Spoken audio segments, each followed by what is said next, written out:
Бақытты адамның ең алғашқы белгісі айналасындағыларға ештеңе дәлелдеуге ұмтылмауы және бәрін өзі үшін жасауы. Ішкі дүниесі тыныш адамның сыртқы әлемі де қуанышқа толады. Неғұрлым махаббат, ақыл, сұлулық және жақсылыққа құмар болсаңыз, айналаңызда осындай жақсылықтарға тола түседі. Қолыңыздағы бар нәрсеге қуана білу молшылықтың бастауы.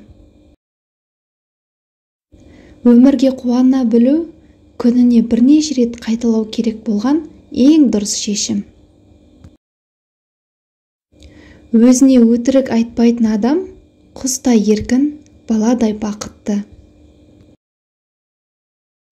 Егер де сіз айналадан тек сұлулық көре алсаңыз, онда жаныңыз таза адамсыз. Өйткені әлем айна секілді. Әркім өз ойындағысын көреді. Кішігірім нәрселерге қуана біліңіз.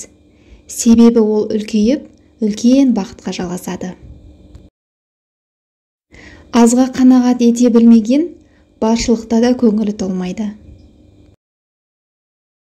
Әр адамның өмірінде екі ағаш болады. Бірі бақыт, екіншісі қайғы. Осы екеуінің қайсысын мәпелесең, соның жемісін көресің. Кетем дегеннің жолын байлама. Болашақты күтпе, ештеңені қиындатпа. Өйткені өмірде барлығы өз орнымен болады. Болған нәрсені ұстамдылықпен қабылдасаңыз, келесіде ешқашан ол сізді өзіне бағындыра алмайды. Нағыз бақыт жаныңда сырыңды бөлісіп, сені күлкіге қалдырмайтын адамның болуы.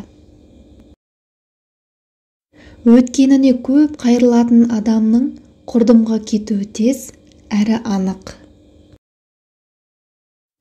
Өзгелерге өзіңіз жайлы көп нәрсе айтпаңыз. Өйткені ашу үстінде үнсіз жүргендердің де тілі шығады. Құлақ түріп қараңыз.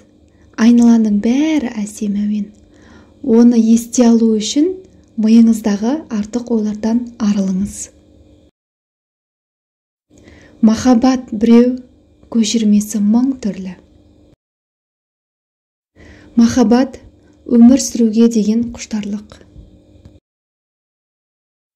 Бәрінен де тек қана өзіне бағынышты адам бақытты. Адамның басына қонған бақыттың тұрақты болуы жақсы мінез құлқына байланысты. Мінез бен ақыл жарасы адамгершілік ұтады. Кейде өзімізді бақытсыз сезінуіміздің себебі басымыздағы бақытымызды тірлікпен алысып жүріп байқамауымызда. Бір күні бұл жалғанмен қоштасатыныңды мойындау керек. Мәңгілік көктемді армандауды қойсаңыз, жаз бен қыста бақыт сыйлайды. Жұлынған гүл сыйлануы тиіс. Жазыла бастаған өлең аяқталуы. Ал сүйікті әйелің бақытты болуы тиіс. Олай болмаса, әлің жетпейтін нәрсені бастама.